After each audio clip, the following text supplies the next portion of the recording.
Hello everypony and welcome to another episode of Ed's Side Reviews. Today we'll be reviewing chapter 832 of One Piece. Where we last left off, the Sanji retrieval team had entered the seducing forest, and now they're on the run from that white rabbit again. And I do apologize for the last video. Turns out it was a crane he was riding, not an ostrich. My bad. Also, the rabbit is also to be revealed to be not a mink what at once thought, since he couldn't produce what Carrot calls electro, but his name is also revealed to be Crane Rider Randolph of the Big Mom Pirates. Looks like we got more of the pirate crew itself revealed, huh? As we progress, the darn berry giant keeps popping up, much to Nami's freaking out whenever they try to run away from the forest. Only by the third attempt that she noticed that the face plants in grounds.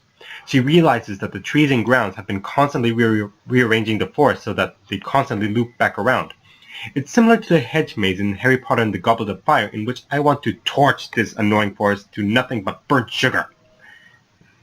It is then we meet another one of Big Mom's daughters, and she is ugly. The 8th daughter of Big Mom, Charlotte Brûlée, kind of like creme brulee, who has quite the eagerness of slicing and is a shapeshifter, which explains how there were 2 Luffys. Plus I'm starting to see a pattern here. Puddin, Lin, Moscato, they're all types of food. Was Big Mom really hungry when she gave birth to all these kids? With this naming pattern, I'm starting to think maybe Lola isn't one of Big Mom's daughters. But then we cut over to Sanji and the gathering forces of Germa 66, and we see why one of the Germa 66 ships was a castle. In reality, it was a mere puzzle piece of a whole nation of similar ships, which is predominantly male soldiers. It is all part of Sanji's father's plan to take over the North Bulu and reinstall their family as rightful rulers. And we get a big look of Sanji's life before becoming a chef. And I'm starting to believe Sanji's reasoning of disowning his family and the lack of luxury he had. It's similar to Sabo's hatred of being a noble and his quest to become a pirate many years ago.